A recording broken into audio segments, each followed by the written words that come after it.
Atelier sur l'environnement et les réactions de l'AVG.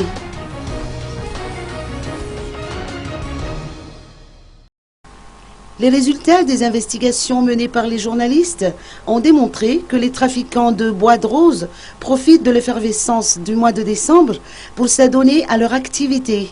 Écoutons plutôt les précisions apportées par Angie Andiamang, responsable de l'Alliance Voargas, à ce sujet.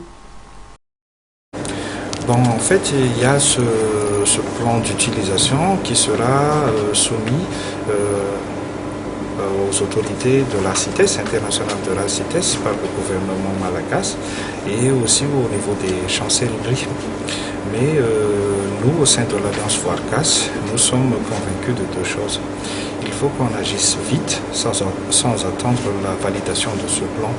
Pourquoi? Parce que nos rondins sont exposés un peu partout et c'est facile de les exporter illicitement.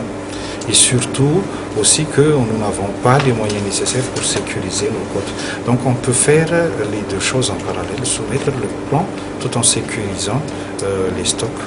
La deuxième chose, c'est qu'il faut aussi solliciter l'avis de la société civile, car nous avons aussi des propositions pour améliorer ce plan et l'audit, la façon de faire l'audit des stocks. La stratégie nationale de lutte contre les trafics de bois de rose à Madagascar sera présentée devant la commission du CITES d'ici quelques temps.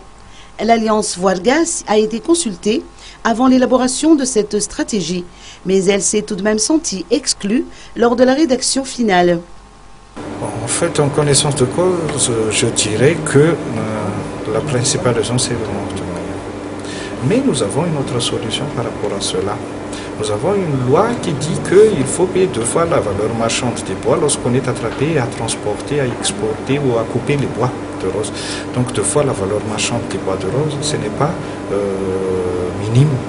Donc on peut se servir de cet argent-là pour effectuer, pour avoir les moyens nécessaires pour sécuriser les côtes et surtout pas dépendre des financements des bailleurs pour notre sécurité nationale.